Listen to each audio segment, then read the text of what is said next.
Each of these are what we call vents. So could you have access to get underneath the eastbound lanes by pulling over?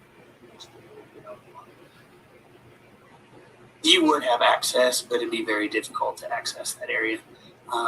That's is also what we call slope protection or rock rubble. And a lot of times those rocks move easily, they slip, they shift. You could walk down there, but you have to be very careful. So, looking at this,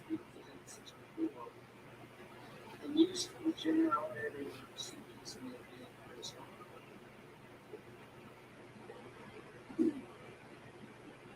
to the best of my knowledge, that's a little further past where we found it. The suitcase would have been further east. 5, please. Now, what do we see in People's Exhibit 65? Where the suitcase was found. Now, is this where you pulled it out to? Yes, sir. You usually point out where the suitcase is.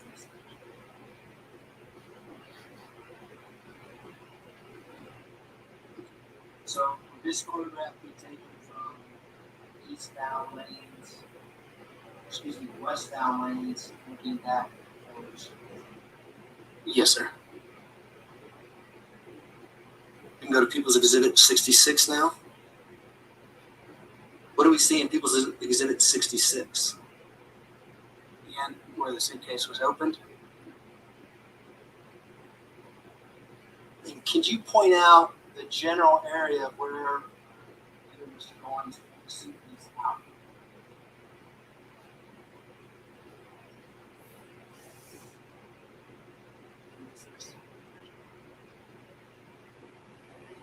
Why we noticed where it was at? Is it right over the edge of the?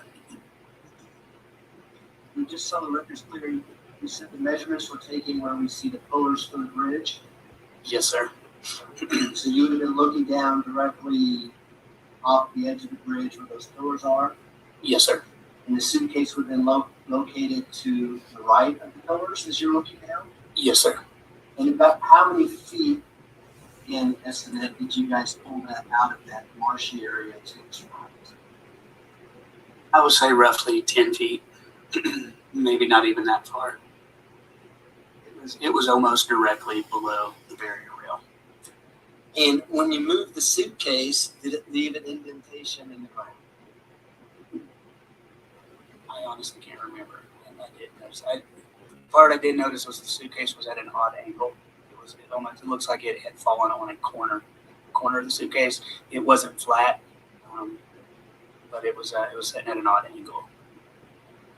Did you point out to members of the sheriff's department exactly where the suitcase was at when you first saw it? Yes, sir. And were they able to take photographs of that area as far as you could? Yes, sir. You can go to People's Exhibit 67.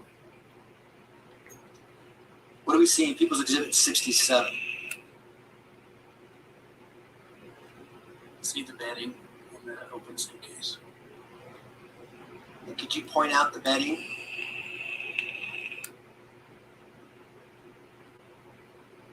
And was the body wrapped around this bedding? Yes, sir. And that's where you left it when you went to go call 911? Yes, sir. You go to People's Exhibit 68, please. What do we see in People's Exhibit 68?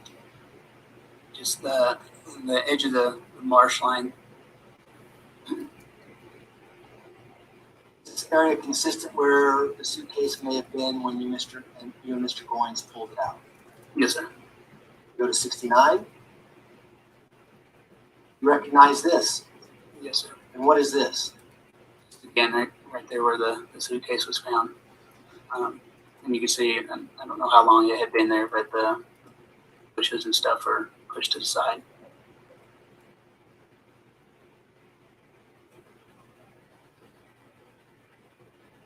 So second next.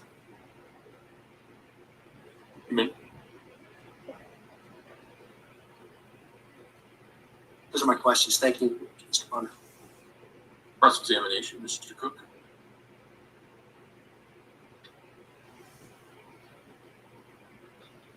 Good afternoon, sir. How are you? Good, sir. My name is Will Cook, and I represent the defendant in this case. I'm going to ask you some follow-up questions. When you were doing the bridge inspection, did you have any kind of machine, like a cherry picker, or I don't know what you would call it, a cherry picker that would kind of reach under the bridge so you could do a visual examination of the underside of the bridge? Yes, sir. Were y'all using that device yet when you discovered the body, or were you doing the soundings and then going to come back and do work with equipment? We were performing the soundings first, the profile, Okay. and then come back with the what we call a snooper or an underbridge inspection machine. Okay. And the soundings, you're just going along, walking along the edge of the bridge and dropping a line and seeing what the length of it is? Yes, sir. Okay. And you would take that sounding measurement at each pier? Yes, of the bridge?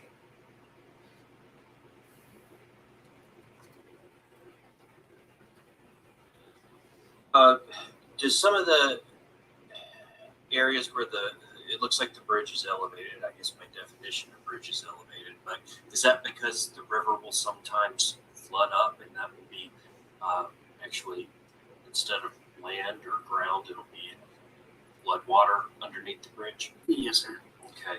Does that happen every year, or is that like 100-year flood, 50-year flood, something that happens every spring or summer? Or just depends on the weather? Depends on the weather, how much rain we've had.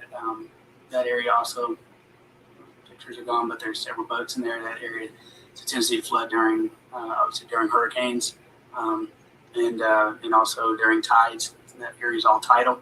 Mm-hmm. So during high tides, it has a tendency for the water to be higher or lower at different times of the year. Okay.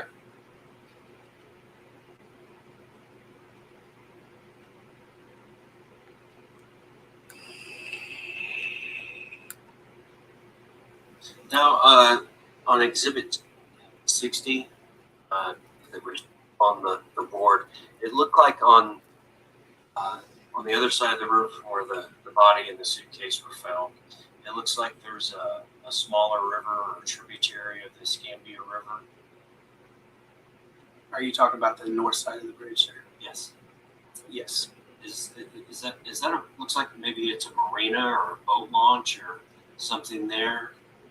It doesn't have it on that one. May I approach the witness, Your Honor? Sure. Yeah, it's not very clear here, but it was very clear on the last thing. Is there a marina or settlement or something like that there? It is a marina, sir. I was unclear where you were talking about. I'm sorry. That's why I approached. Is that a permanent marina where people keep their boats all the time? Yes, sir. It's just a small tributary that runs back up. I don't believe it goes to the north just a little bit. There's a little marina on that side of the bridge as well. There's actually a marina on both sides, the north and south side of the bridge. Oh, so just on the other side of the bridge from where the suitcase was found, there's settlement. There's two marinas. There's stuff going on, presumably lights and civilization, for lack of a better word. I'm sure the marina's lit up at night. Yes, sir. Okay.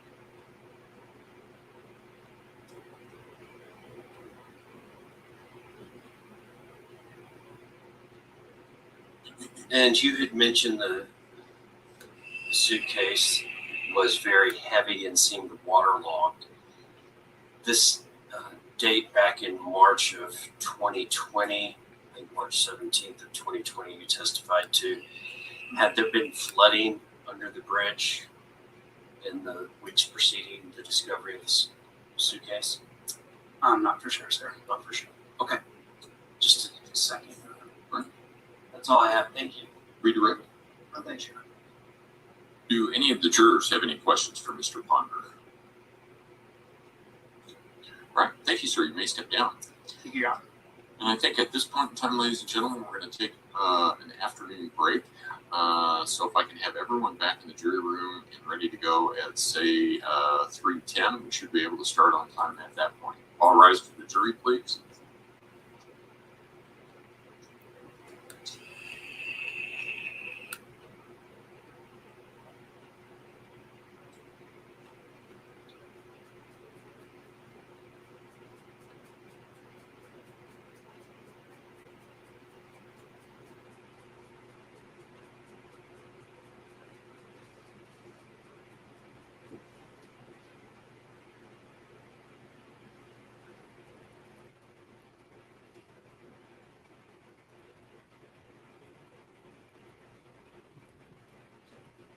The record should reflect the jury has left the courtroom. Is there anything we need to take up before our next witness prosecution? Nothing from me. That's okay. Correct. We'll be back at 3:10. What time, Your Honor? I have to run to DST. 3:10. 3:10.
seated.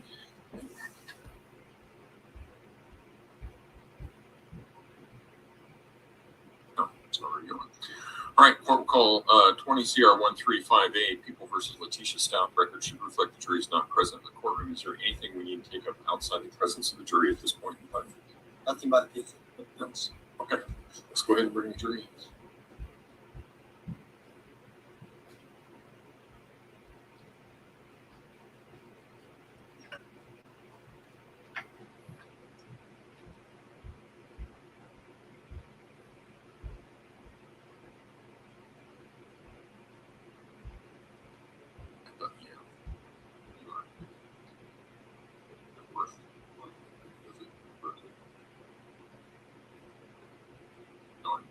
Okay, we'll see.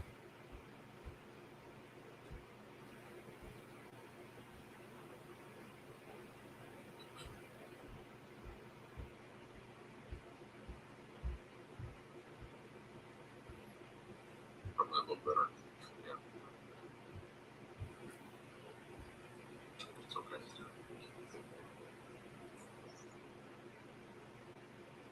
We can't do that, and I don't want to, because there's too much risk of getting insurance face.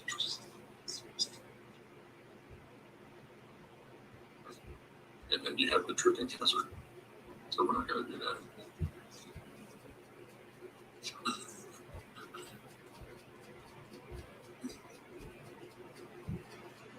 All rise for the jury, please.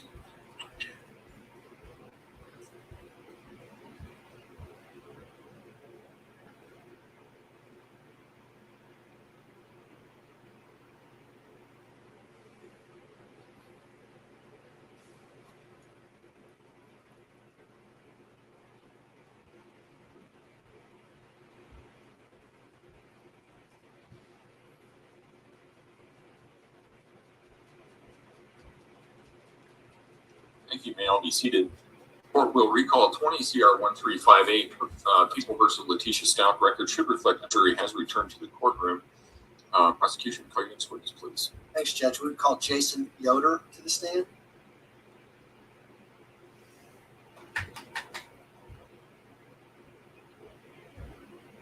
Mr. Yoder, if you would step forward and raise your right hand, please, sir. Do you swear affirm the testimony about to give in this matter will be the truth, the whole truth, and nothing but the truth? Go ahead and have a seat in the witness stand. Please watch your step as you step into the stand.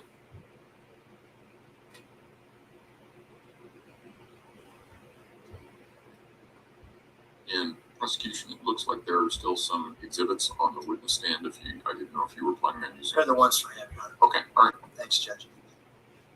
Good afternoon, Mr. Yoder. How are you doing? All right, sir. Would you please state your name and spell your last for the record? Jason Yoder, Yoder. And what is your occupation? I'm a criminal investigator. For what agency? The Escambia County Sheriff's Office, currently. And where is Escambia County? It's borders Florida and Alabama line. Florida? It's in Alabama, but it borders the Florida line. So parts of Florida in it, parts of Alabama? It's just kind of split. All right. That's interesting. Florida and Alabama must get along quite well to share a county. Well, sometimes. What was your occupation back in March of 2020? I was a major crimes detective with the Santa Rosa County Sheriff's Office And is that the county right across the river from Escambia County? from Escambia, Florida. Yes, sir. And so does the Escambia Bridge kind of connect those two counties? Yes, sir. It is. What was your role back on March 17th of 2020 when you were with the Santa Rosa Sheriff's Office? I was a major crimes detective, Florida Division. And did you get called out during that day on March 17th, 2020 to the Escambia Bridge? Yes, sir, I did. And what was the basis for your call out? Bridge inspectors with the Florida Department of Transportation uncovered a body out of a suitcase underneath the bridge. And what kind of details did you get before I'm assuming you eventually went out to that bridge? Yes, sir. What details did you get prior to going out to the bridge? Not a lot. It's just the bridge workers had opened the suitcase and found what they believed to be a body inside the suitcase. And were you assigned to be the lead detective in that investigation? Yes, sir. What did you do when you got out to the bridge? called our crime scene unit. Our crime scene unit began to process the scene. I observed them do their thing, coordinate with other detectives doing the different interviews. When you got out to the bridge, did you observe a body?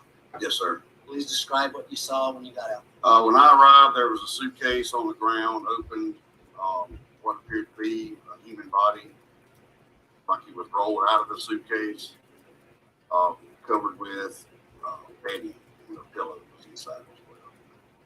And were members of your agency interviewing these bridge inspectors who had found the suitcase and the body? Yes, sir. And what kind of information did you have going into that? Just that they were doing a routine check of the bridge. They discovered a suitcase in the wood line, drug it up under the bridge, opened it, and discovered the body inside the suitcase. And did they point out the location where the suitcase was when they first saw it? Yes, sir. And did members of your sheriff department take photographs of those areas? Yes, sir, they did. And when you got there, could you see an impression in the marsh area where the suitcase may have been for a period of time? Yes, sir. And was it consistent with the size and shape of the suitcase as you saw it? Yes, sir. And in relation to the bridge, where was this indentation where the suitcase was at, where the bridge inspectors had found it?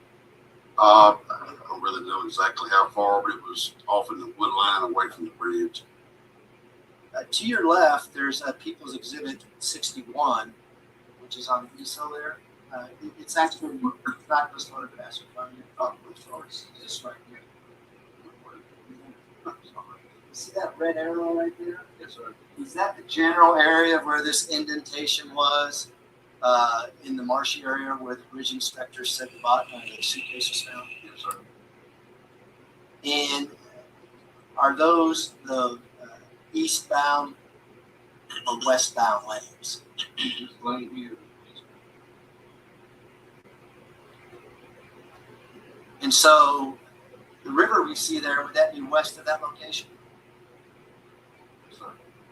And is the city of Pensacola on the other side of that river on the west side? And are you familiar with that area? I am. Are you familiar with the Candlewood Suites Hotel that's in Pensacola? I know about where it's at, but I'm not sure exactly where it's at. May I approach you with the show? You may. I'm going to show you what's remarkable.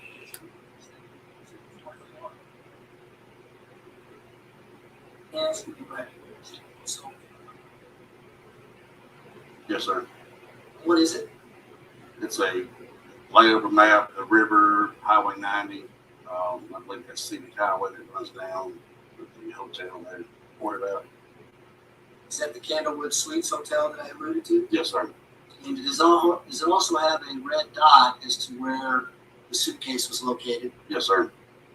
And does it accurately depict that area as it looked back in March of 2020? Yes, sir. Move to admit People's Exhibit 221. Okay. 221 will be admitted. Place this up on the easel and ask you questions about it.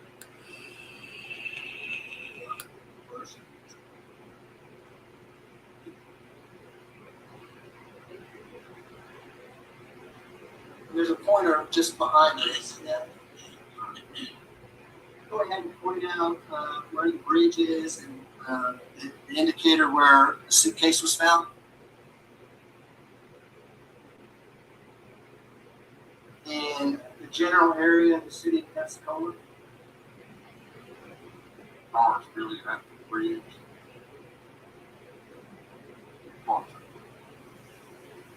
In the Candlewood Suites Hotel.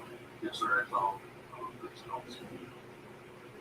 And is there a direct route to that bridge from the Candlewood Suites Hotel? Yes, sir. Come down Highway 90. Almost hit the highway. You got to speak a little louder, I'm sorry. Oh, I'm sorry. This is Highway 90. Uh, And I believe this is going to be Scenic Highway. If I'm not mistaken, the Scenic Highway should run to the hotel. and approach again here, just You may.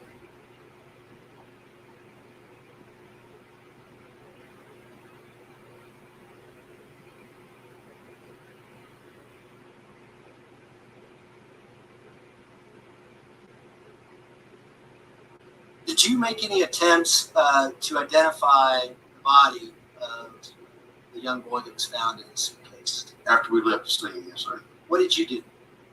After we left, we went back to our office, started doing a regional and state search for missing children. Never found anything statewide or region-wide. One of the people in our office brought a flyer to my attention from Colorado. He had some of the same features, such as dental features, height, weight, seemed to be pretty close, but we didn't have anything confirmed at that time. So you had a missing persons flyer? Is that what you're? Yes, sir. And was this in some sort of database? Or From the National Center for Missing and Exploited Children. And at that time, did you know that this was a child that was found in the suitcase? Yes, we had a pretty good idea it was a child. We didn't know for certain. It was a pretty good indication. And what was that based on? Clothing, size. And was there anything particular with this particular child that had you look at the missing persons database, particularly the information you talked about from Colorado? As far as features on, Yes. okay, so the thing that stuck out to us was dental features mostly. I had two large front teeth and a rather large gap between the two front teeth. And did you make efforts to contact anyone in Colorado with regards to that? The following day we did. Tell us about that. We attended the autopsy on the following day. I took the flyer with me with the photo of Gannon on it. Autopsy personnel cleaned the body. Cleaned his clothes off, cleaned them up real good. It started becoming a little bit more noticeable that this might be his child. And were you aware whether or not they eventually were able to positively identify this body as Gannon Stauch? Yes, sir.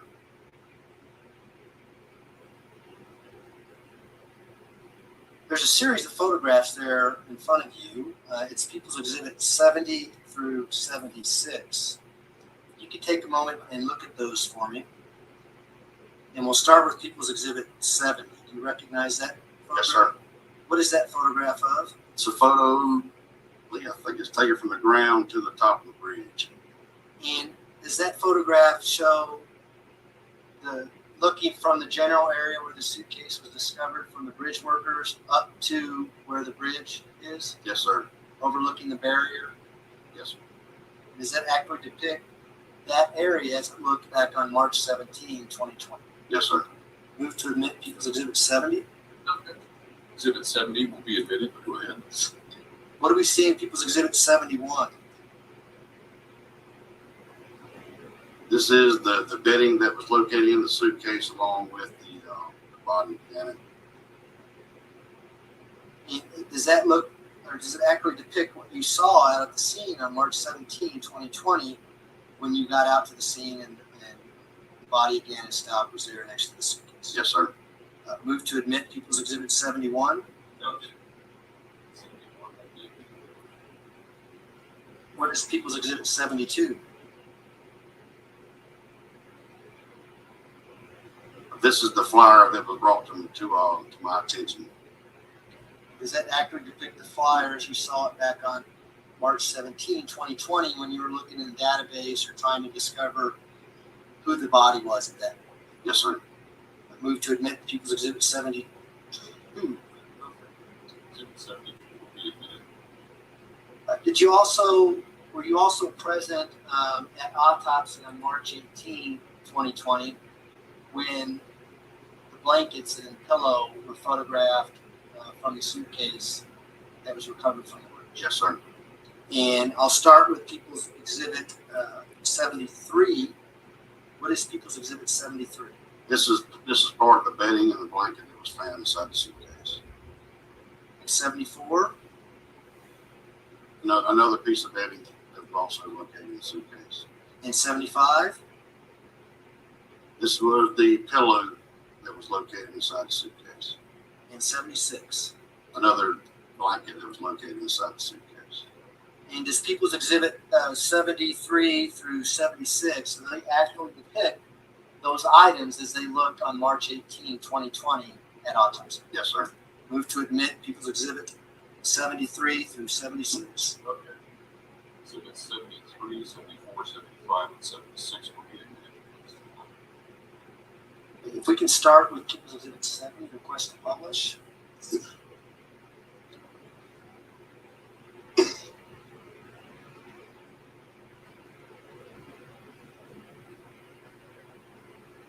You see People's Exhibit 70 there?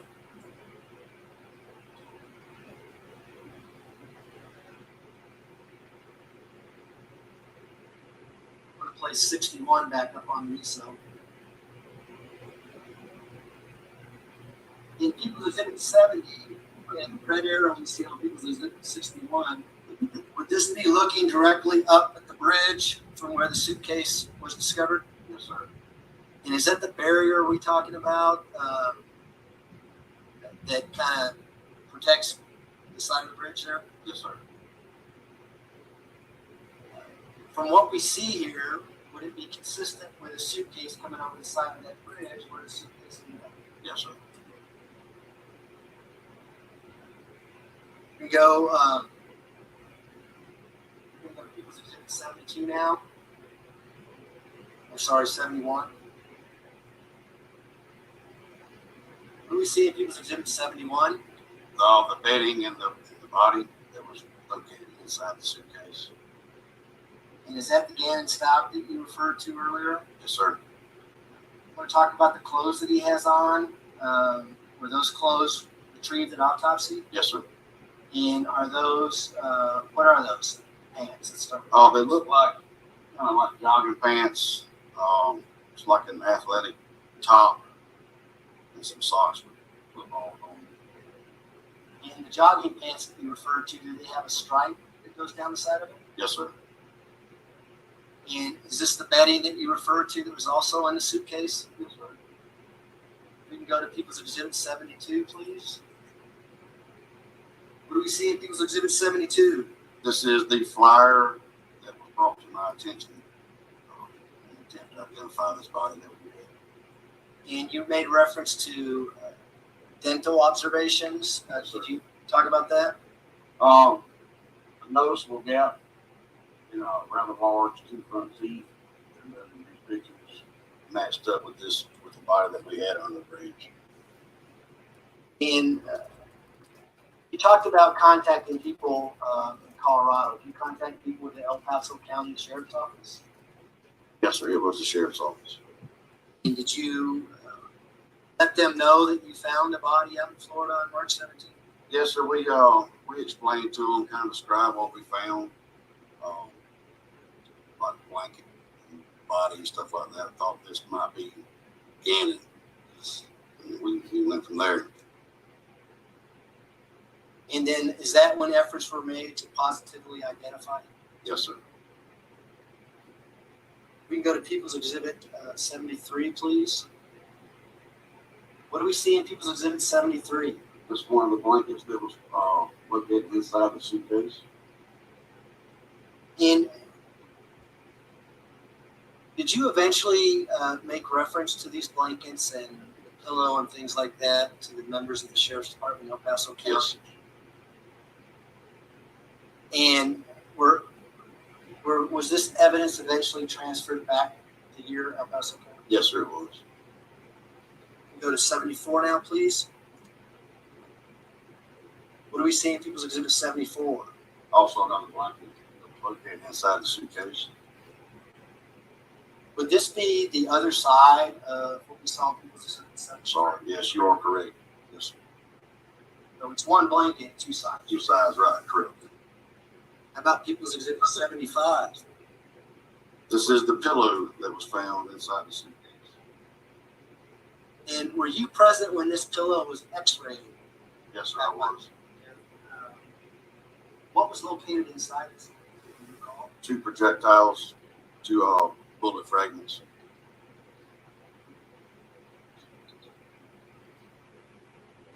Exhibit 76. What do we see in People's Exhibit 76? The other blanket that was found inside the suitcase. And know how Gannon's body was transferred to the coroner's office? It was through their medical personnel, their vehicles, their equipment. But Gannon Stauch, who was saw under the bridge, was said Gannon Stauch was in autopsy. Yes, sir.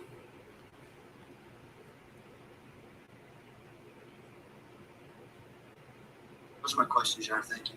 Cross-examination, Mr. Tellini. I'm good, sir. How are you?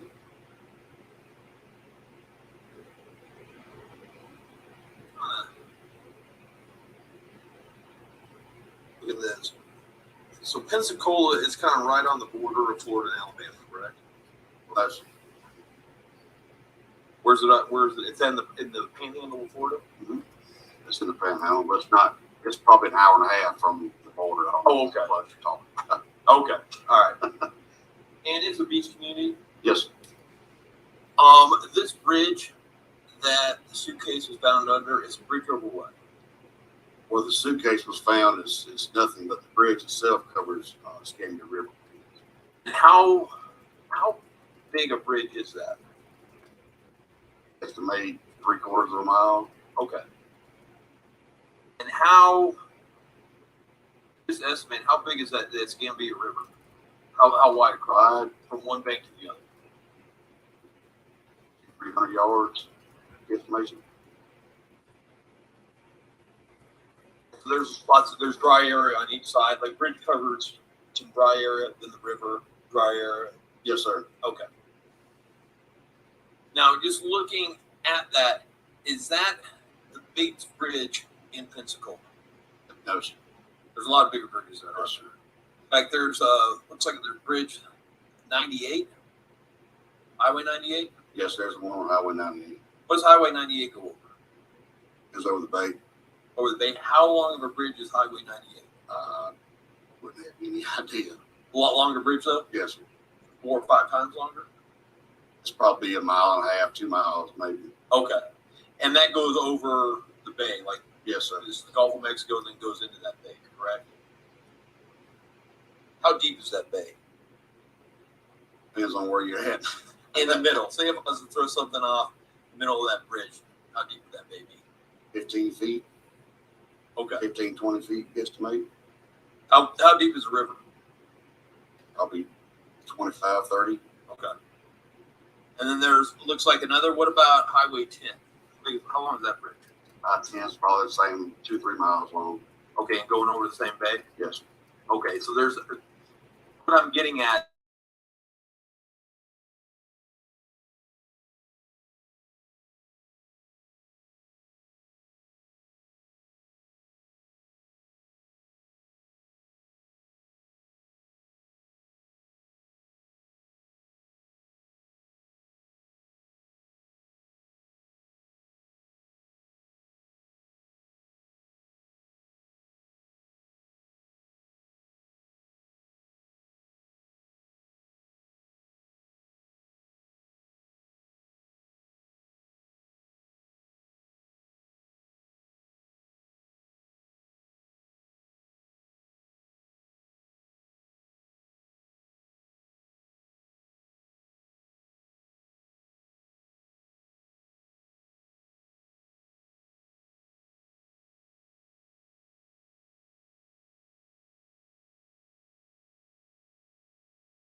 It was. And in the collection of those various items of evidence, are you responsible for logging them in or processing them in some way? Yes, once they get collected, we either put it into temporary storage at the evidence facility, or we go ahead and process it in, depending upon what else is happening. And do you recall processing particular items of evidence as it relates to items from Gannett Stauch? Yes, ma'am.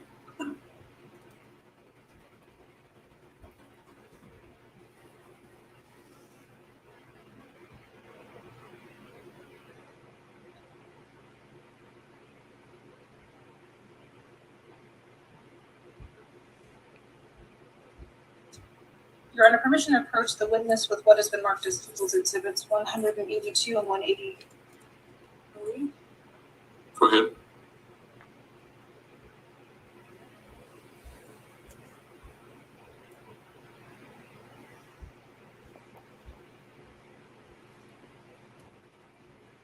How do you want to mark People's Exhibits 182 and 183?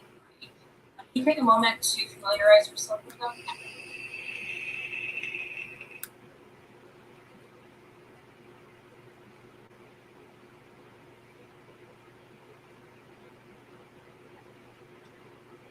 Yes, ma'am. Do you generally recognize what they are? From the description, yes.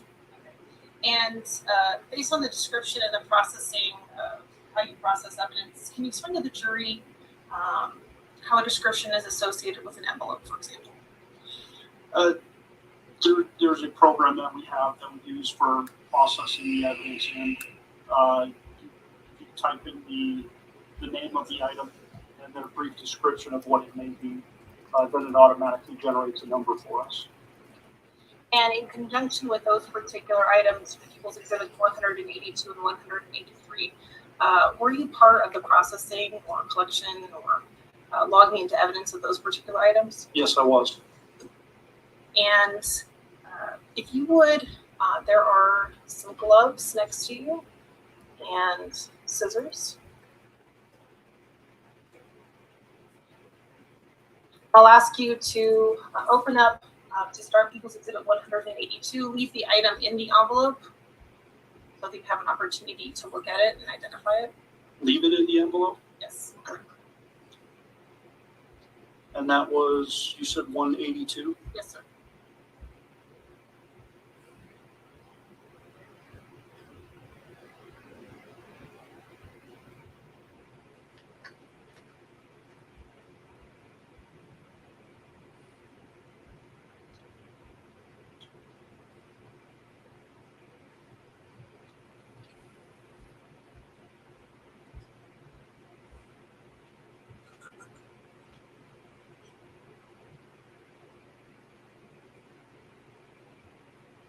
Now I'm looking in the envelope that's been marked as People's Exhibit 182. Are you generally able to recognize the item inside as well? Yes, ma'am. And how do you recognize it? It's a toothbrush that was inside a holder that was brought to us. And based on the last time you recall seeing it, is it in the same or substantially same condition as when you last viewed it? It appears to be the same, ma'am. I don't see anything that stands out. And now you just pulled up the envelope. There's various colors of tape on the envelope. Does that indicate to you, or what does that indicate to you, I should say? It tells the red tape is the tape that I put on it. This blue tape is tape that somebody else has opened the package for whatever reason and has resealed it. At this time, Your Honor, the people would move to admit People's Exhibit 182. Defense.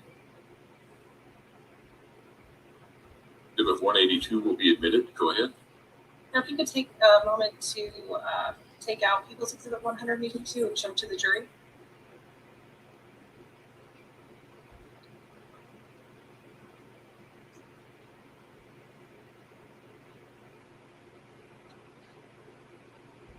Do I need to take the cap off? No, that's all right. Okay. You can put it back in the envelope.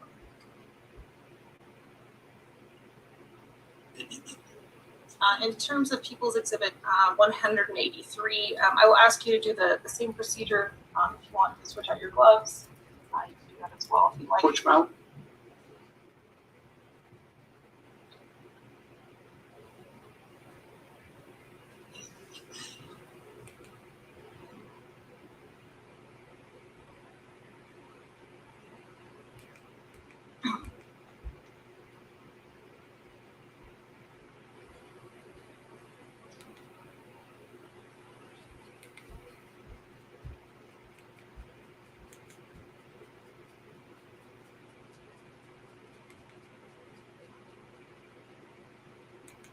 And while you're doing that, for People's Exhibit 183, does it appear to have the same type of colored tape as People's Exhibit 182 had? The red tape, yes, but not the blue. And is the red tape something that you place there? Yes, ma'am, it is. And if you would take a moment to look at People's Exhibit 183, look at it.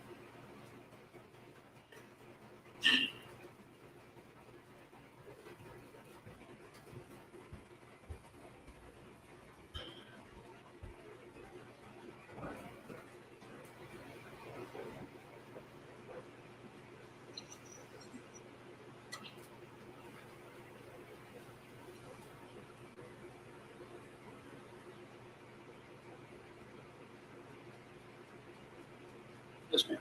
And do you generally recognize that? Yes. Or would you say it's in the same or substantially same condition as when you last handled it? Yes, ma'am, it is.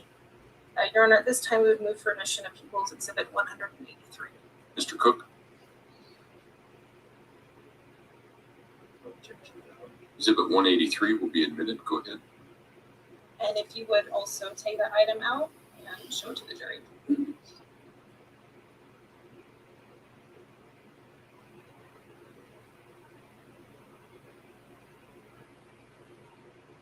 Now, in conjunction with your collection and logging of this particular item of evidence, were you assisting other law enforcement officers that day? Yes, ma'am. And as the information was relayed to you, who do those particular items belong to? People's Exhibit 182 and 183. I was told that they belong to and Stauch. In conjunction with your work on the case, you were also present at a residence as well. Is that right? At where? At a residence, McGannon's residence. Yes, ma'am. And what was the address of that location?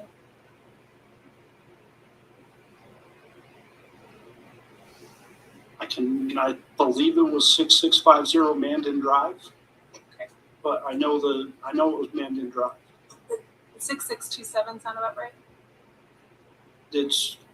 We were at a lot of houses on that street. Okay. While you were present on scene, you assisted other members of law enforcement, including the Metro Crime Lab, while on scene at that residence? Yes, ma'am. And while you were present on scene, were you also assisting in the collection of items of evidence there? Yes. Under permission to approach with what has been marked as People's Exhibits 186 through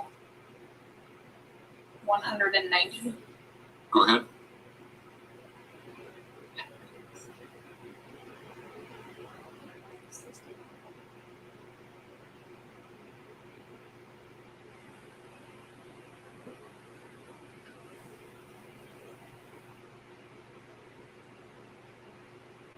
Recognize People's Exhibits 186 through 190. Take moments of them.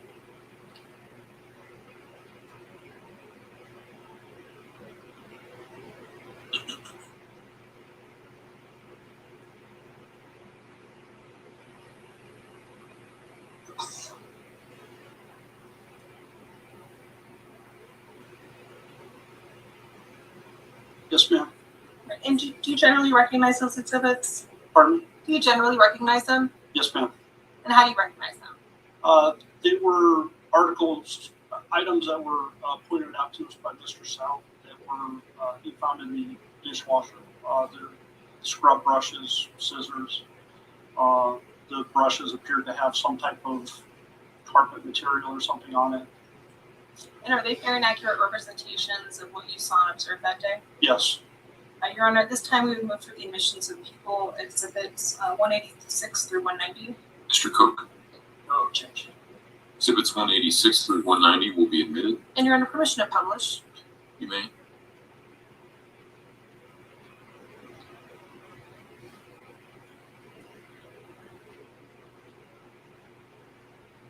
And if you would like, you take a moment to look behind you. You have a pointer there if you want to use it. Fine. No, it's in front of you. It's got the red handle on it. Oh, thank you, sir.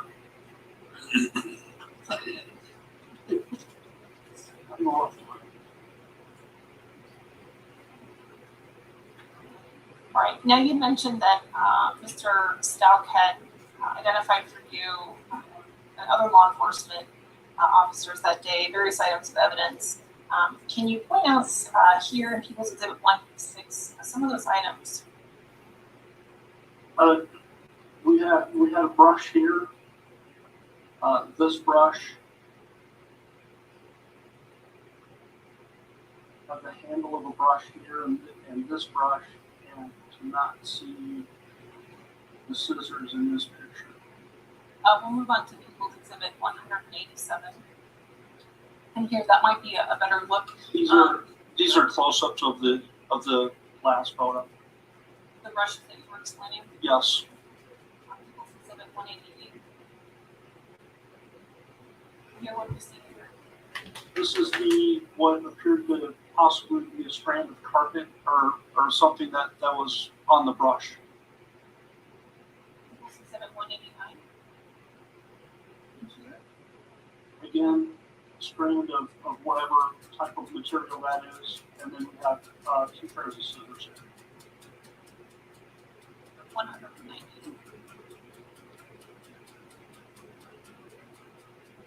Those are just close-ups of the other brushes.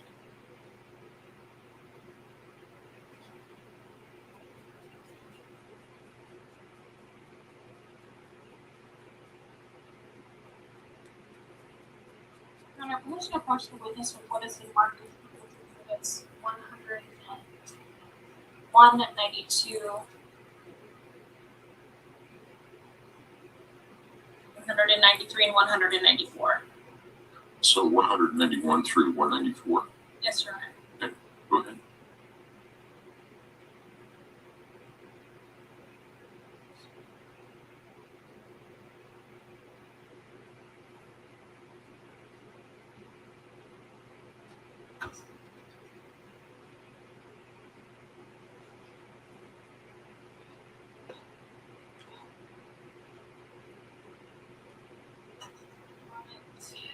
Review People's Exhibit 191, 192, and 193 now.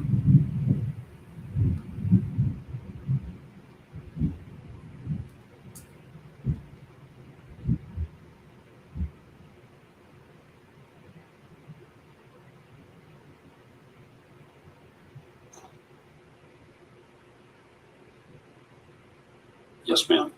And do you generally recognize those? From the type description, yes. Okay. Now you mentioned before that part of the processing includes creating labels with descriptions on them. Yes. Okay. So we'll start with People's Exhibit 191. What does that appear to be to you based on your handling of that item? Pardon me, ma'am? Based on your handling of that item, what does that appear to be to you? A Brillo scrub brush. And People's Exhibit 190.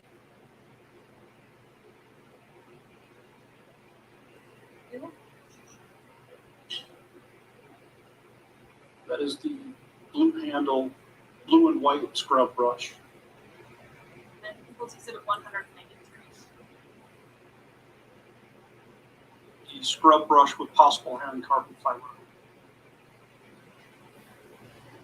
And you spoke previously about tape and tape that is used on each of those exhibits.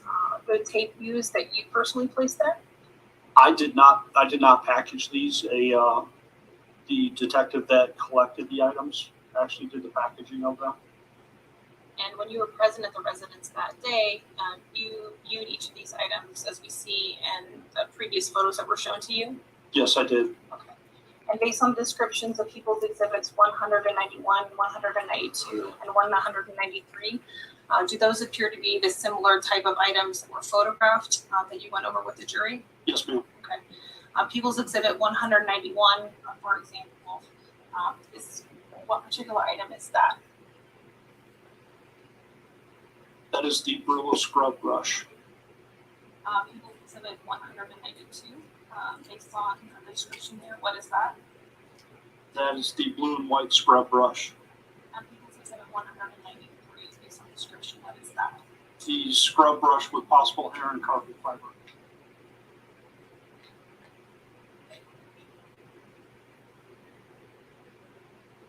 And based on the nature of the packaging, were you present with other law enforcement officers when those items were packaged, for example? I do not believe I was present when they packaged them, no. But you were present for the collection of those items? Yes, ma'am. I'll ask you to cut open People's Exhibit 191.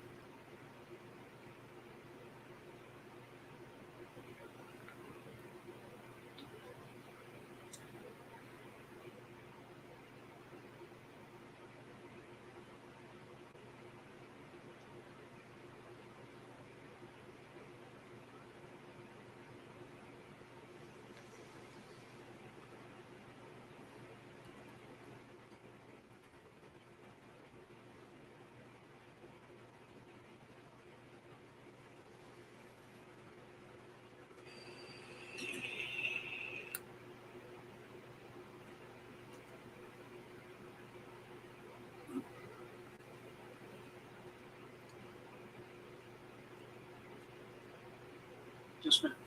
And do you recognize what's inside of that bag, People's Yes. Exhibit 191? Yes. Is it in the same or substantially same condition as when you last viewed it on the day it was collected? It appears to be yes. At this time, you would move to admit People's Exhibit 191. Mr. Cook? Exhibit 191 will be admitted.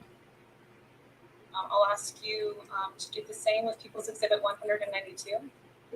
With 192? Yes.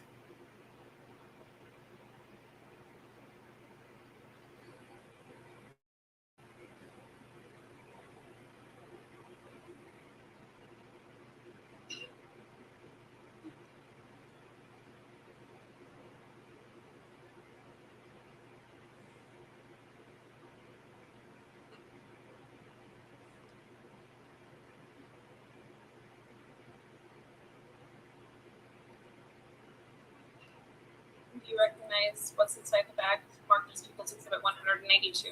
Yes, ma'am, I do. Is it in the same or substantially same condition as when you observed it being collected that day?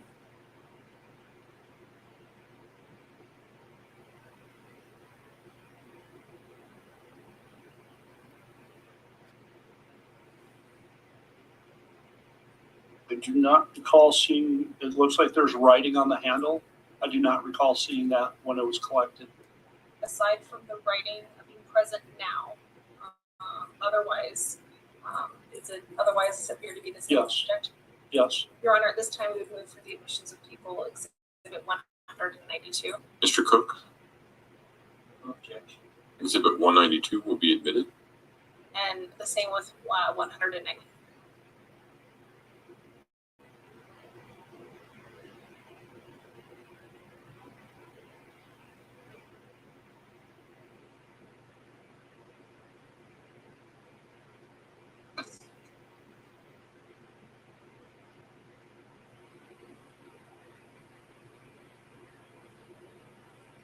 Yes, ma'am. Does that appear to be something that you recognize as being collected that day? Yes. And does it appear to be in the same or substantially same condition as when you last saw it? Yes, ma'am. Your Honor, at this time we would move for the admission of People's Exhibit 193. Mr. Cook? Exhibit 193 will be admitted. Your Honor, permission to approach the witness. You may. In addition to a collection of various brushes that you've looked at, you recognize it? Yes, ma'am. How do you recognize it? It's marked as being a empty vinegar bottle that was collected out of the trash can. And when you were present, did you see that particular item while you were present in that residence? Yes, ma'am. And would you also take a moment to head into People's Exhibit 194?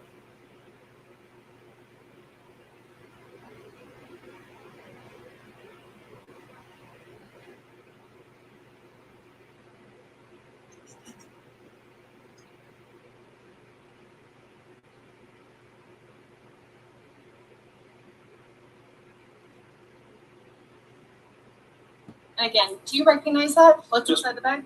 Yeah. And is it in the same or substantially same condition as when you last viewed it? It appears to be yes. Your Honor, this time we would also move for the admission of People's Exhibit 194. Mr. Cook, Exhibit 194 will be admitted. Go ahead. After collection of these various items that are tedious to open, but what is your role in handling or passing off these particular items to other members of law enforcement? Typically, the detective that collects it will take it to the evidence facility. Sometimes, depending upon if somebody else is going there, they'll hand the package off, and that person will take it to the facility and put it in temporary storage. And then later on that day, next day, the detective that collected the items will go down and process the items they collected and put that into the facility. And at that point, may they be available to other members of law enforcement or for testing purposes, etc.? Would they be? Yes. They could be removed from. They could be signed out from evidence, and there would be a chain of custody that is kept. As part of this case, you were also present for the collection of other types of evidence, specifically swabs. Does that sound familiar to you? Yes, ma'am. And a permission to approach with what has been marked as People's Exhibits 184 and 185. You may. Go ahead.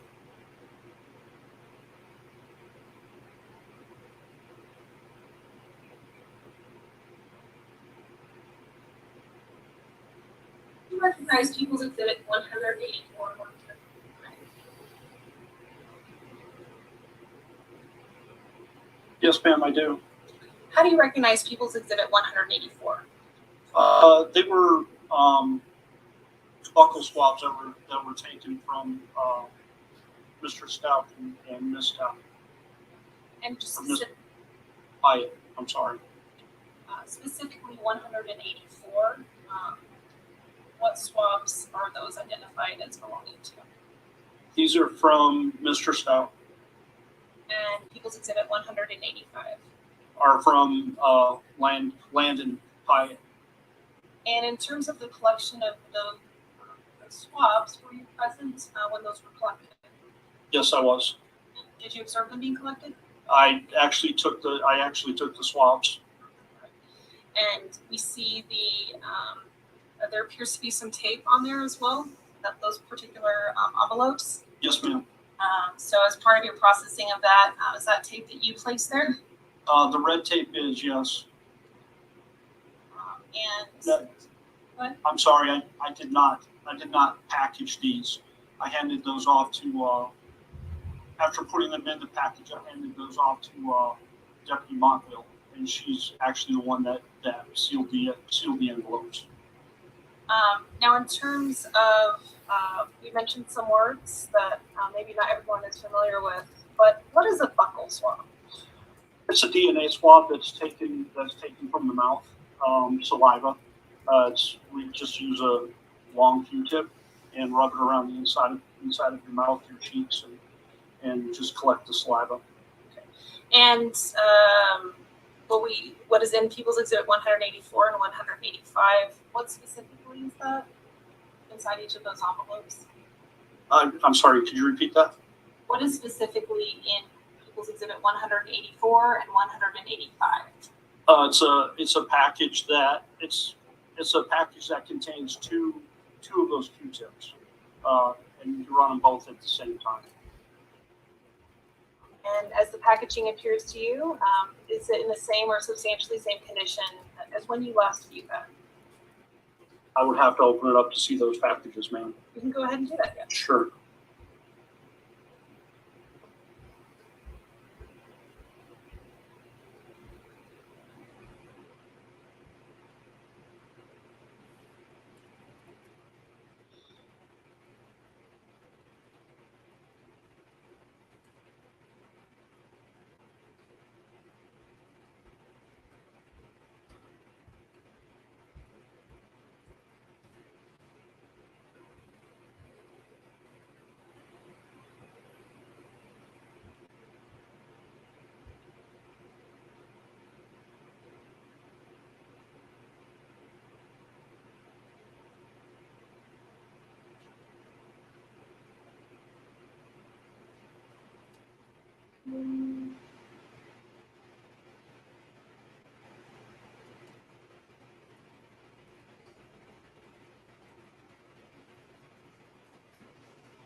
That one does appear to be the same. And just for the purposes of the record, are you specifically referring to People's Exhibit 184? I'm sorry. Yes, I am. All right, thank you.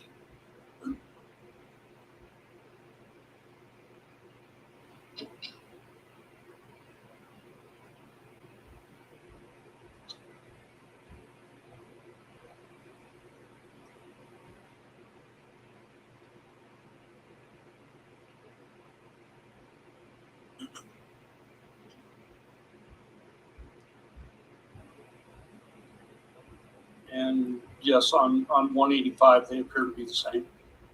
Your Honor, at this time, we would move for the admission of People's Exhibits 184 and 185. Mr. Cook, No objection. exhibits 184 and 85 will be admitted.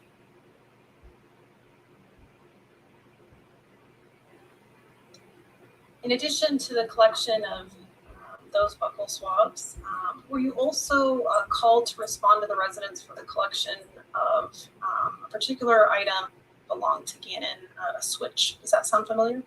Yes, it does. Do you recall exactly when you responded that day? I believe it was the morning of February 29th, 2020.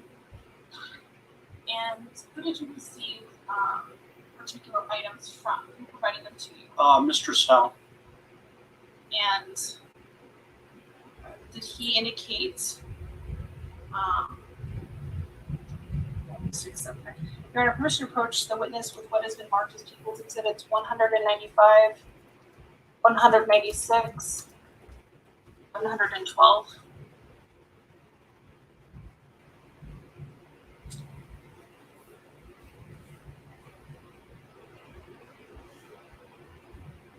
Go ahead.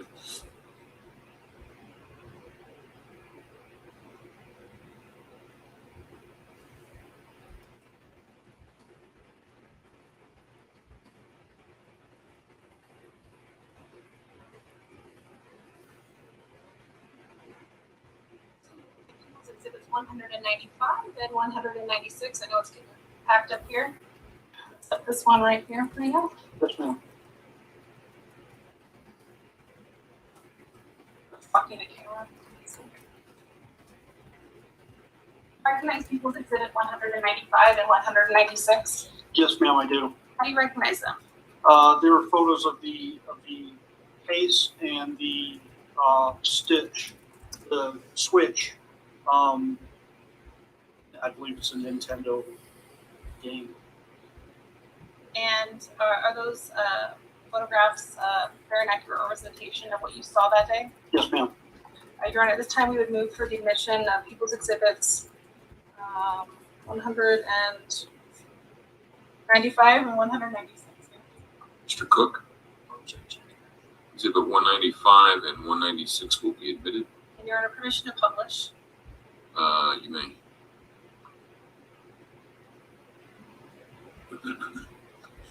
So behind you, we have People's Exhibit 195. You mentioned a switch. What are we looking at specifically here in People's Exhibit 195? This is the case the carrying case. Okay. And in People's Exhibit 196? And that's the actual switch inside the case. And now before you is People's Exhibit 712, I believe. Yes. Can you take a moment to familiarize yourself with that and look at it?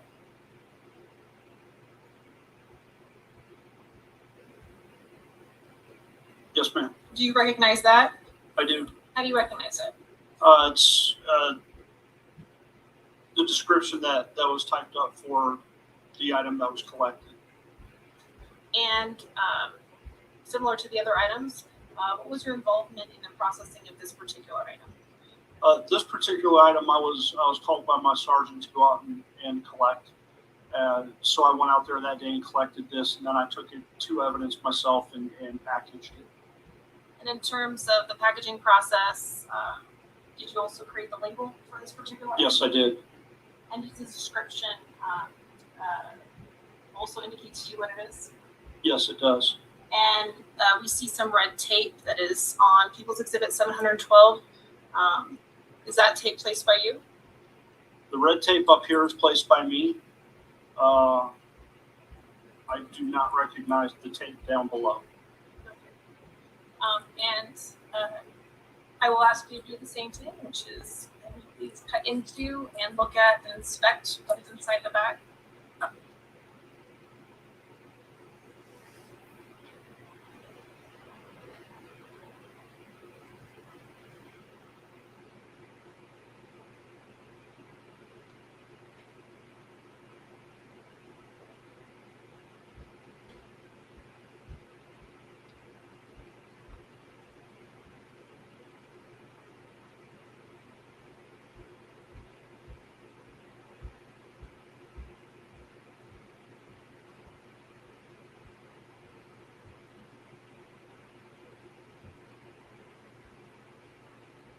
Yes, ma'am. And in looking inside the bag, would you say that's in the same or substantially same condition as when you last handled and packaged that item? Yes, ma'am. Your Honor, at this time, we would move for the admission of People's Exhibit 712. Mr. Cook? Exhibit 712 will be admitted. Go ahead. The general scope of your role in this case, in addition to collecting various items of evidence, was that more or less the scope of what you did in this case? Yes, I was basically a support detective. If there were leads that needed to be handed out and you're available, you get a lead and you go work that for the lead detective.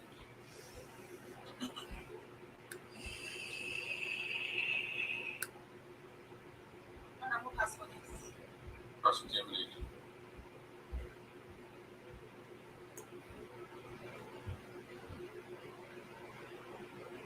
Hi, Detective. How are you? Good, sir. How are you? I'm good, thank you. Just a few questions for you. Did you actually watch the swabbing of the cheeks of Gannon's mother and father? I actually did them, sir. You did the swabbing. Yes. Okay, and did you have gloves on? Yes, I did. Did you have the packet or the kit that is used during the collection of these? As I said, it's just the one package with the two Q-tips in it. So yes, I did have those with me. Okay. Who else was in the room with you when? Who else was in the room with you when you were doing? And I do not recall anybody being there. It may have been Detective Montville, but I don't recall, sir. okay. And was anybody else in the room with you when you did Mr. Stauch, Al Stauch? Again, I don't recall if anybody was in there with me. Okay. And when you're collecting the cheek swabs, I mean, you're not necessarily collecting the saliva, you're collecting the cheek cells, the epithelial cells that are shed in the cheek. Pretty much whatever the Q-tip picks up is what's being collected. Okay.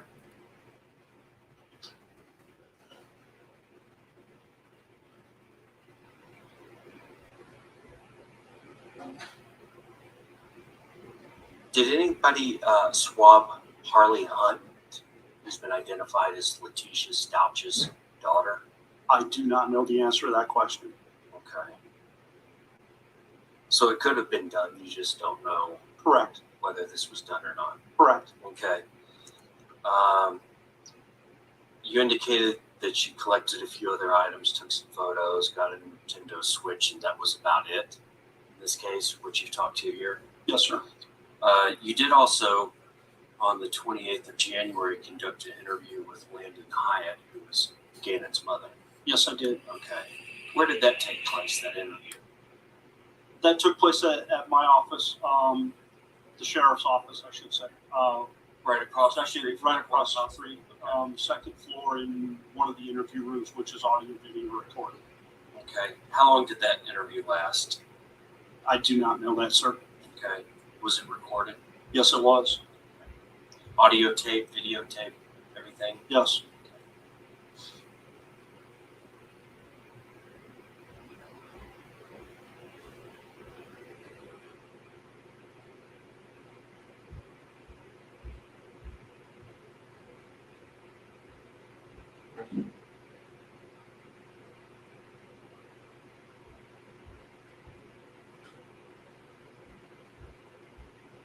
That's all I have. Thanks, Detective.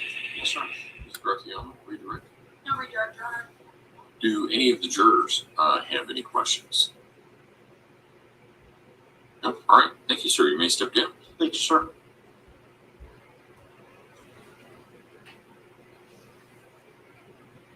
Prosecution, call your next witness, please. Literally on the elevator. Okay. Well, let's actually take about let's do a stand and stretch, a seventh inning stretch kind of thing while we're waiting for the next witness. That's a good idea.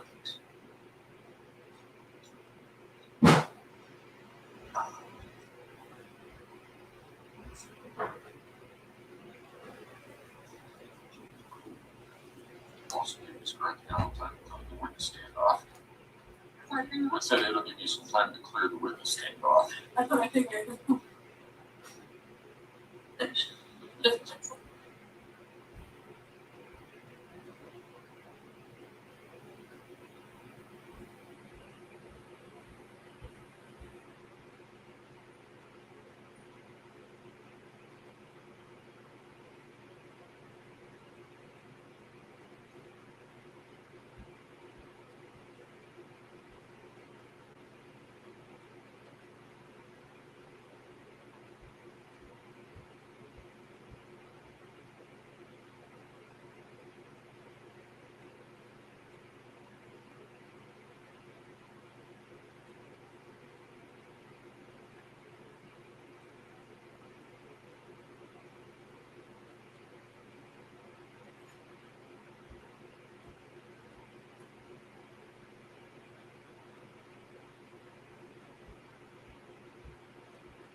Good afternoon.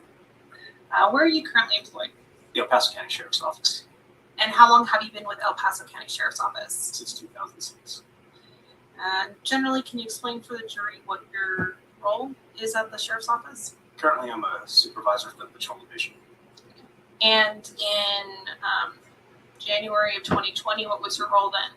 I was a patrol deputy. And as a patrol deputy, can you explain what some of your responsibilities are? What kind of things that you handle on a day-to-day basis? Yes, responding to calls for service, investigating patrol-related crimes, interdicting activity, traffic enforcement. And on January 27th of 2020, were you on duty that day? Did you receive a call for service related to this case? Yes, Approximately what time did you receive a call for service, or what time that call for service came through? I responded at 10:09 p.m. Can you explain a triage process that may occur for calls of service? How does that work? Well, calls for service are based on priority status, as if somebody's in danger or something like that. So those calls take higher priority than calls where somebody's not in danger, what we call a cold call. So runaways are typically given a non-emergent status. You mentioned runaways. So what was the specific nature of the call for service that you responded to on January 27th of 2020? The call I responded to was a runaway juvenile. And what location did you respond to for that call? 6627 Manhattan. And when you arrived at that location, did you respond with any other law enforcement officers? Yes. Who did you respond with? When I got on scene, Deputy Parker, Deputy Donahue were on scene already. And when you responded to the location, who did you initially make contact with? Deputy Parker. Based on your contact with Deputy Parker, how did you approach the residents? Who did you contact? I asked Deputy Parker if the residence had been searched to see if the juvenile was hiding, and he indicated it had not. Okay. When you respond and you're on duty, is there any way that you have to document or record your activities? Yes, I was close to the body-worn camera. Okay. And can you point out for the jury where that body-worn camera is? Yes, it's mounted right here on my chest. Can you explain for the jury how that body-worn camera, how it works? It's activated with a Bluetooth remote system where I press a button and it starts recording. So when I got on scene that day, I started recording pretty much when I got on scene. And then it's deactivated by the same button to turn it off, basically. Okay. And in terms of audio and visual, what does it record? It records both audio and visual. However, it's mounted securely on the chest, so it only sees forward. So if my head or something turns, it won't see that. My body actually has to turn for the camera to see something. Okay. And as it relates to entering the residence, what was your primary responsibility when you arrived on scene? So I was a secondary responder, so the two primary deputies were conducting an interview on scene. So after I determined that the residence had not been searched for the juvenile, I asked Deputy Parker. After I asked Deputy Parker got consent to search the residence, so I began to search the residence for the juvenile. And to be clear, the consent to search the residence was for what in particular? To find a hiding child. Okay. When you arrived at that location that day, was your body-worn camera working? Yes, it was. It was operational? Yes. Did you have an opportunity to review that body-worn camera? Yes. Granted permission to approach with what has been marked as People's Exhibit 210. You may, go ahead.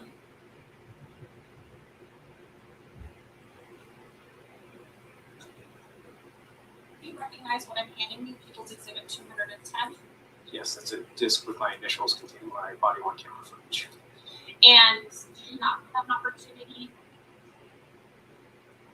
to review the contents of that disc? I did. And is it a fair and accurate depiction of your body-worn camera when you responded on scene that day? Yes. Your Honor, at this time, we've moved for the admission of People's Exhibit 210. Defense? Exhibit 210 will be admitted. Go ahead.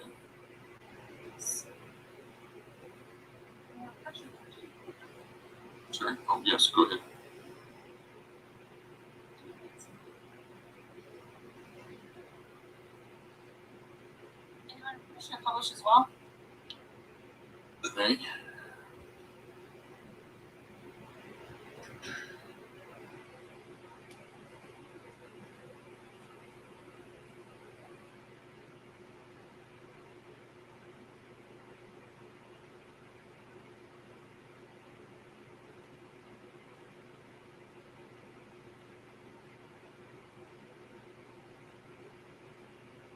I took the covers that he was laying down on my head and I just like threw it.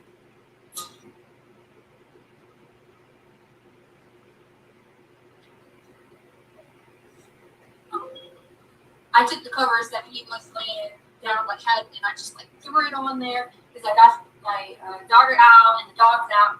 She was working. It was something. I know, it was something that we were just like. Did he take his bike? No. Okay, somebody saw a little kid on a bike. They posted it. Now you know who brought it. Well, he didn't unless he took it sooner and brought it back because Lena ended up getting the bike. Okay. And rides the bike because hers had broke. When she ran into him, I say ran into him as in not physically, but she somehow got his bike because hers wouldn't work. So he could have at one point. Yeah. They were supposed to go get home for dinner. Mm-hmm. And he never. Black. They thought he was at Black. his friend's house. He was like, Yeah. he started sleeping. We found him on one. And they were, he was never there. There's And he never a went to picture someone said he was on. Okay. And he was holding. He was in the switch. Do you mind if my partner looks around the house real quick? Yeah, yeah. Because kids, they hide. Thank you. Is there any other kids here? Yeah, there's a big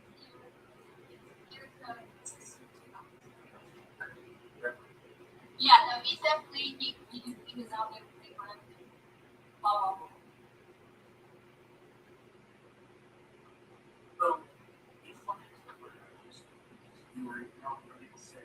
Yeah, so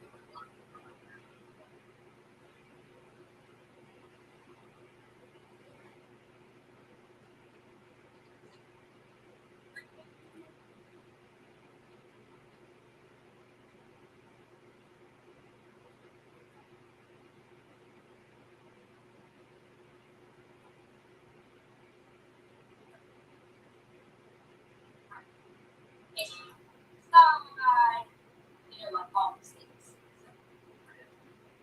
So,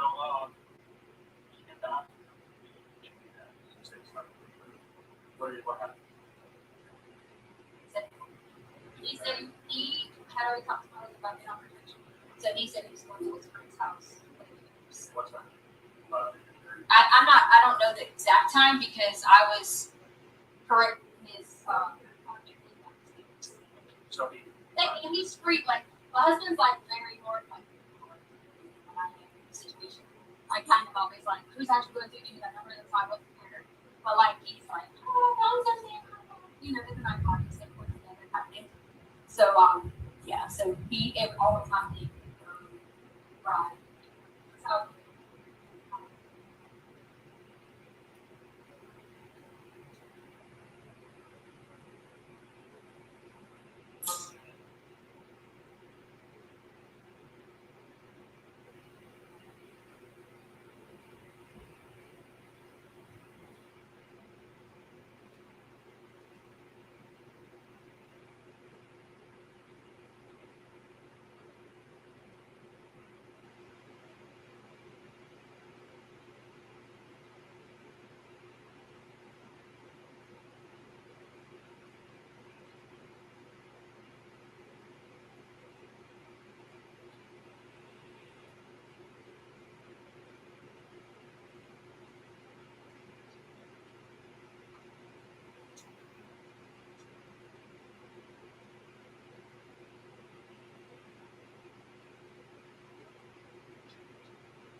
okay.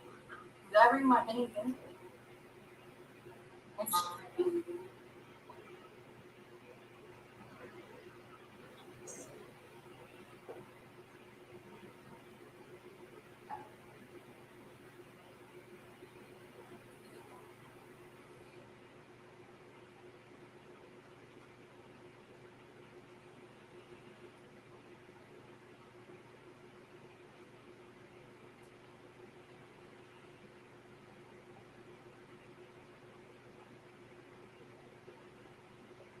I think it might be a part of the What might be in your car? Okay, he wants my ID.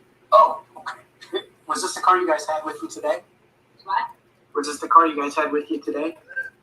What do you mean with me today? I mean, did you drive this car today? Yes. Okay. No, I didn't drive that car today. You did not drive this car. Okay. All right.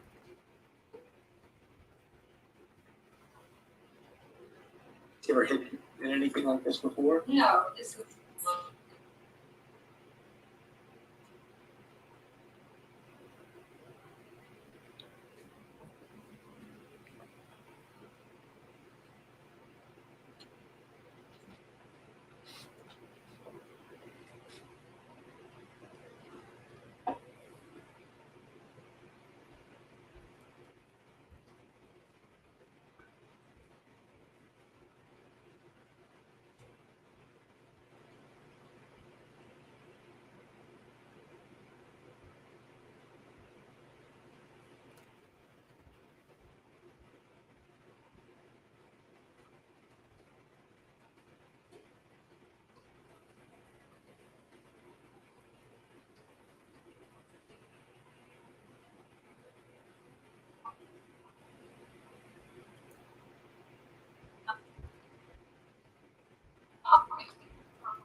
Is there anybody back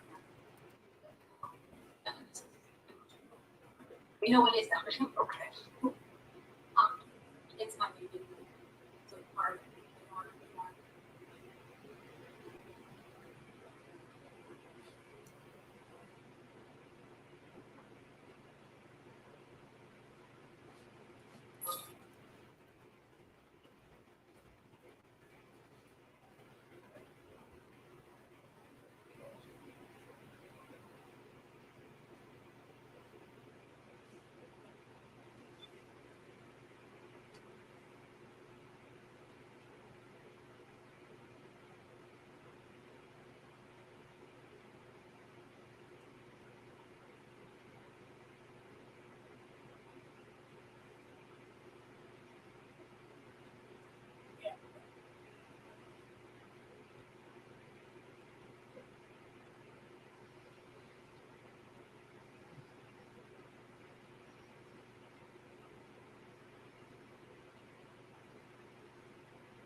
about.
That something down there. Yes, ma'am. Can I show you about this stuff? I just didn't want to step on the box thing. I think I still had down there. Okay, because you weren't in here. You weren't in here in the beginning, right? I thought I had. I didn't know if I had that box cutter and all that stuff in there because I told him about he dropping the last night. Okay. And I felt like I must have taken it. I was just making sure I didn't want you to be like, oh, there's the box cutters. But yeah, I had to cut this.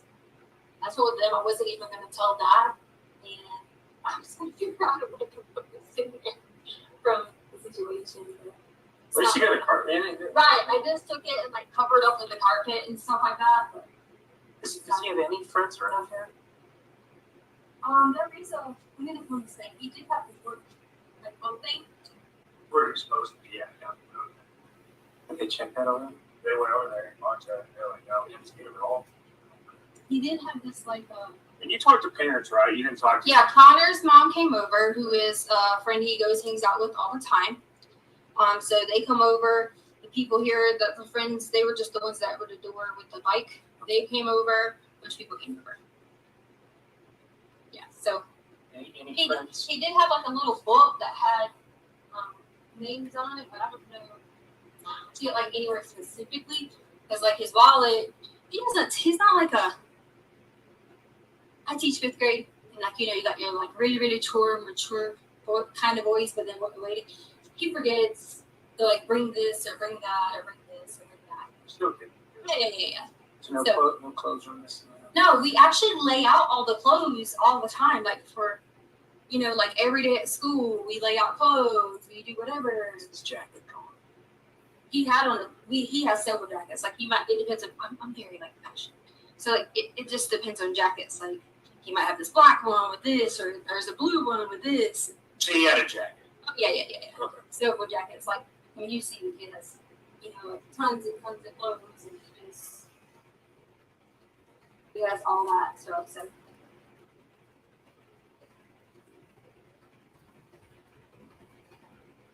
he took like none of this. Like these are his favorites.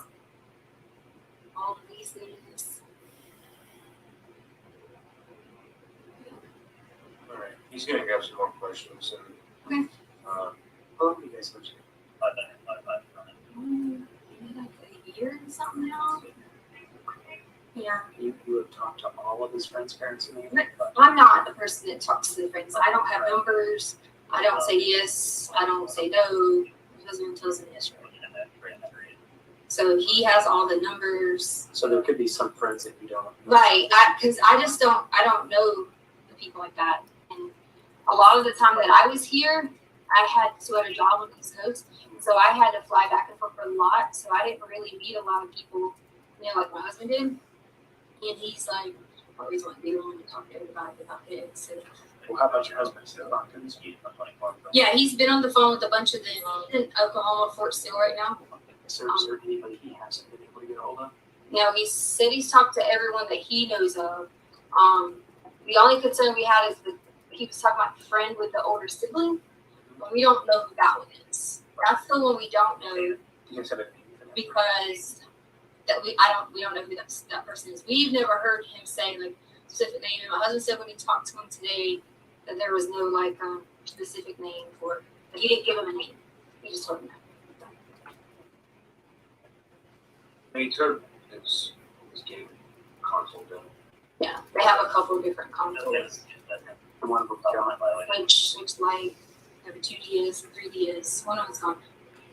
It was in like a bluish black windows. That might be red. I don't remember. I just know in the video you can see that, or the picture that the lady had. You can see like he's got something right here and it's like not far down. Which pictures? So some lady online had noticed it, like messaged us and had noticed that was him or the description, and she was like, "Was that him?" And I was like, "Yes." What was that picture?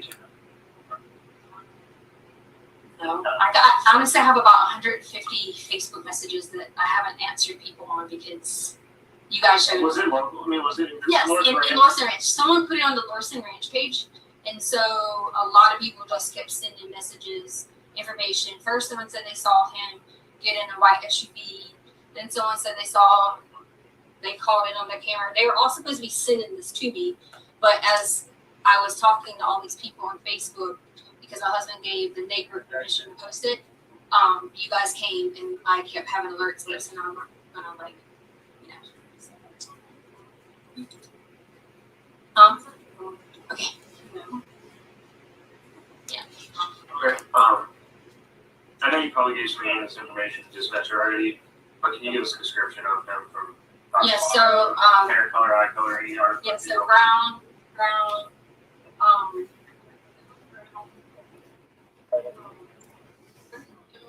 like whitish colored skin, I guess in this house, they don't. and then The parents would have it. and then Well, they said 410. there was a weird text that Dad got. Something 90? about bath salts. Hey, if you, And then that's if the end I of that get some picture. bath salts, we have bath salts. Like my friend will let me play Sonic or something in their house. Yeah, I got it. And then mom goes through everything, finds like a spark.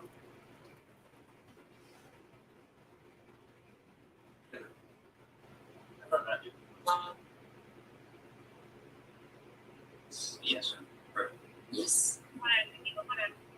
No, we're still keeping the right away report right now.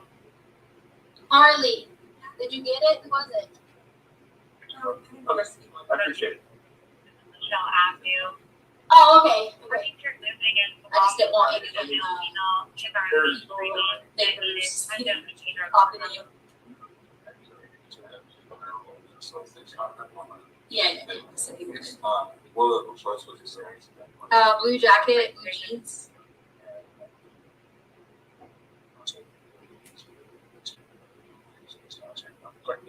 That's why me and my husband absolutely think, and we think he think that, and we've calmed our stress level down after our 4-hour week. Like a thick, heavy winter jacket, a sweatshirt, windbreaker. No, like the ones I was showing you guys in there, kind of a little windbreaker type.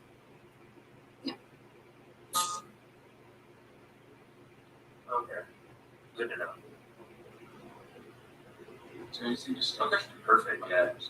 350. I'm in, so I'll be on the line. They asked me about tattoos, hair and all that like stuff. I'm gonna have to ask a whole lot of the same questions that dispatch asked. Oh, yeah. Right. Yeah, if you hear anything from the school, let us know, please. All right. Oh. Yeah, we were talking to a bunch of people at school. Yeah, they said security. Because there was a game or something tonight, and so that was like one of the things we were thinking. If I guess they went to like a basketball game or something. He said there was Parks and Rec going on, so. Yeah. But was, No. okay. She says it more than the if you guys want to call my husband. Yeah, we can do that. We can do that. We'll follow up. Just But a little bit more information. Yeah. I don't do a lot of the. Okay. He does all that. How long has he been over there stationed? He's not really stationed here. He's just at Captain Career Force. Okay. So they go to a dentist. I think it's like Fountain Dentist, maybe. All right. Everything else is on base. We'll give him a call. Yeah. Al, A-L. Stauch, S-T-A-U-C-H. 843 478 Thank you. 6744. Your mouse text orders, the phone number, the RO street. Yes. Are we back up there? I'm on three. They call it. Give them a little Okay. more information. Yeah, I mean, as far as like the medical, dental, like, you'll know, like, all that stuff because it takes them on base. All right. Well, we'll give him a call in the car real quick and see if we can get any information. Okay. All right. I'll come back. We'll give you the case number. Okay. Okay. Thanks. Okay. You know about what you have gas and allergies.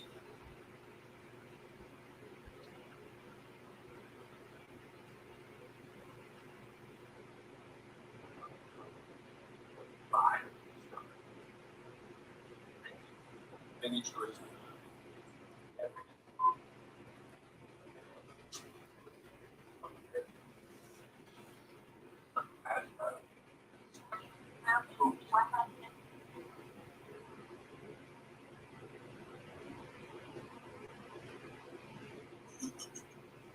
Deputy, in terms of demeanor of the female that we see present in the video, based on the nature of calls for service that you receive, how would you describe that demeanor?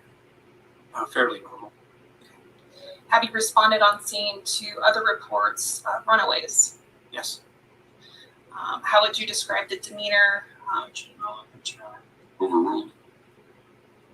How would you describe the demeanor based on your training and experience in responding to calls for service related to runaways? The comparison of the female's demeanor in this particular video. I would say similar to other calls that I responded to for runaways. Okay, in the sense that their demeanors are calm. Yes, she appeared calm. She was able to answer questions intelligently. And how did the female present on scene with you identify herself? I believe she identified herself to Deputy Parker, Deputy Donahue. Okay. Do you see the female that was present on the video that we just watched, and while you're present searching the house, do you see her today in court? Yes. Is she the same female that you see in the video that directed you throughout the house? Yes. Can you describe her by where she's sitting in the courtroom? She's sitting at the end of the defense table wearing a brown colored shirt. Your Honor, at this time, may the record reflect that Deputy Yemkin has identified the defendant? Record will so reflect. Go ahead. In terms of while you were present on scene, did the defendant identify by any other names or any other aliases, things like that? I don't recall her identifying herself as another name. While you were present on scene, you described her demeanor as calm. At any point, did that demeanor change? Not that I observed. And to be clear, the time that you arrived on scene was what time? 10:09 p.m. And as an approximation, how many hours had passed between the call for service as it came in? I believe the original call for service came in around 7 p.m. Okay. Now, as we watch your body-worn camera, we hear buzzing. What is that buzzing on the video that we're hearing? So when the camera's activated, it vibrates to let me know that it's on. For two reasons. One, in case there's an accidental activation, I know that it's operating. Or two, to just let me know that it's working. So sometimes when we press the button, technology fails, so it's just letting me know that it's operational. And throughout the body-worn camera that we watched, we hear the buzzing. And is that to indicate to you that it is still on, it is still recording? Yes. Now, as you went through the residence, did you observe any men that were not law enforcement officers present in the house? No, just law enforcement. And as you were searching through the house, based on the various doors you opened and areas that you looked in, would you have seen a strange man, an unfamiliar man in the house? I believe so, based on all the areas that I searched. And to be clear, based on the call for service that you received, you were looking for a child, is that correct? Yes, in cases where children are this young and they come in as runaways, sometimes they're hiding in the house because they get in trouble or something like that. So they hide, especially on that night because it was quite cold. So he may not be outside walking around somewhere. He might just be hiding in the house. That's why we check that. And when you were present, you were also in the basement area. There appeared to be a storage room, which you paused in. Yes. While we see on the video you looking and pausing in a storage room, did you move any of the boxes? I believe I moved like a pillow and like a chair and some of that around, but there was a big pile of boxes in the middle and I didn't shuffle through a bunch of those. Okay. And while you were present on scene, did you personally observe any law enforcement officers moving those boxes? I did not. You're under permission to approach with what has been marked as People's Exhibit 310 through 315. And if you can find a reasonable breaking point in the next 10 minutes or 5 minutes or so, please. I'm sorry. Yes, Your Honor. Have you wanted to familiarize yourself with People's Exhibit 310?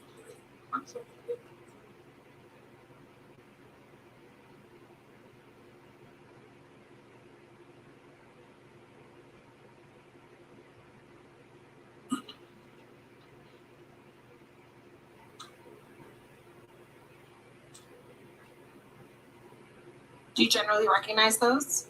Yeah, they appear to be still shots from my body-worn camera footage. And for a particular area of the house? The storage room. And are they fair and accurate depiction of your body-worn camera? Yes. Your Honor, at this time we would move for the admission of People's Exhibits 310 through 315. Mr. Cook, objection. Exhibits 310 to 315 will be admitted. And Your Honor, permission to publish? You may.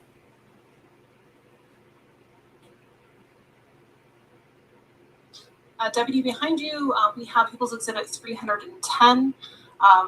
What are we seeing here in your still shot? Okay. In People's Exhibit 311, I guess that's a clearer shot of that. Okay. 312. Okay, and to be clear, the boxes that we are seeing on the right side of the exhibit, did you move those? 313. Would this just be to the left of People's Exhibit 312? I'm facing a different way. Yes. People's Exhibit 314. Can you orient us here for People's Exhibit 314? Yeah, that is the pile of boxes kind of in the center. Okay. And People's Exhibit 315.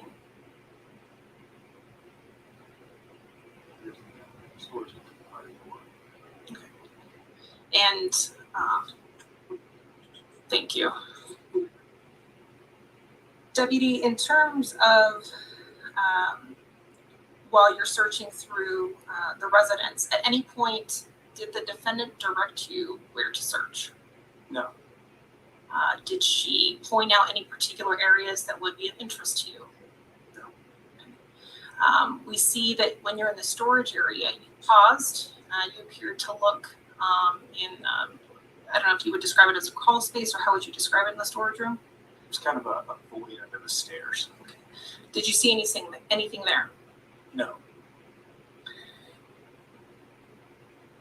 In terms of while you were present on scene, based on your training experience, did the defendant appear to have a pervasive mental disease or defect based on your observations that day? No.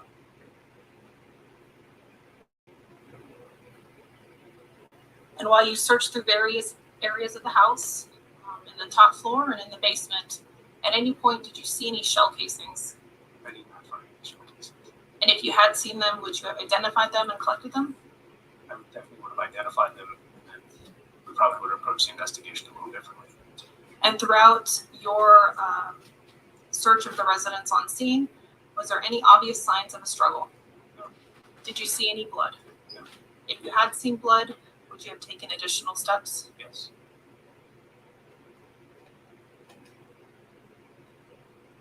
And we'll pass on this.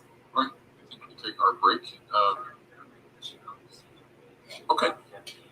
I don't have any questions. Okay. Do any of the jurors have any questions for Sergeant Youngkin? Looks like we might have one.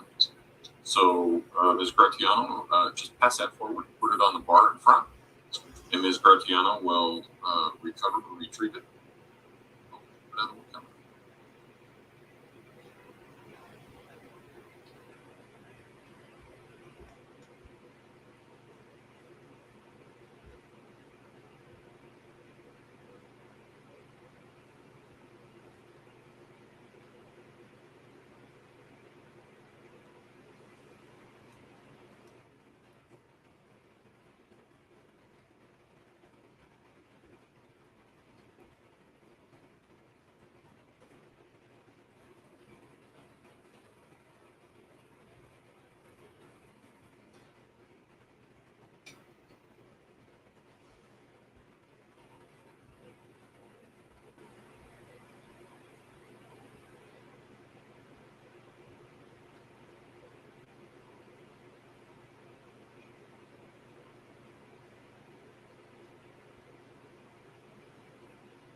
Sergeant Youngkin, do you know who would have been the first person to describe the missing juvenile as a runaway?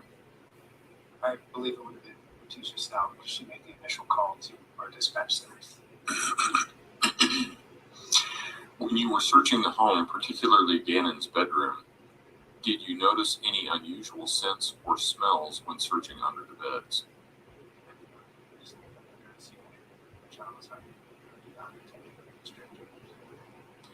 Did you see any large suitcases? Yes, based on body worn camera footage, there's some suitcases. Shots. I think what they were asking for specifically was a large suitcase. Oh, but during my initial response when I was looking through there, I don't actually recall if I saw a suitcase. Only watching body worn camera footage later do I see the suitcase. Okay. I will allow reasonable follow-up as to those questions only. Ms. Gratiano, do you have any? Mr. Cook?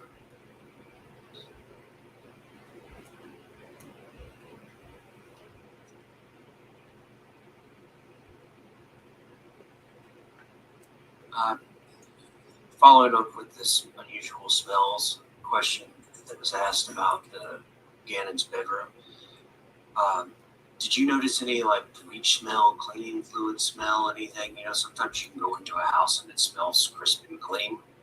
Any smell like that, or was it just a regular smelling kitchen? It smelled fairly normal. I didn't smell the strong odor of any cleaning fluid. Okay. All right. Thank you, Sergeant. You can step down. Watch your step there. All right, ladies and gentlemen, we will be taking our evening break, and actually it's a little bit extended because we won't see you until Friday. I need you to take everything out of your jury seats, so that take that back to your jury to the jury room, please.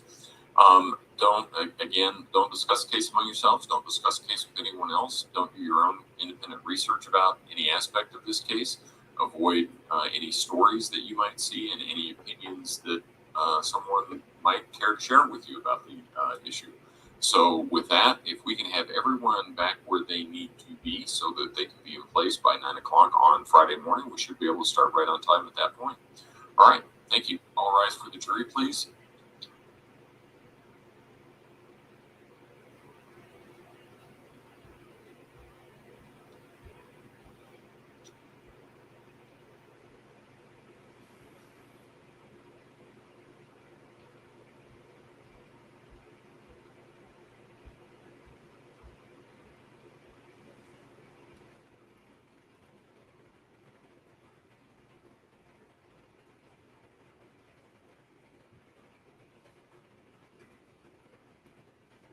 You may all be seated. Record should reflect the jury has left the courtroom.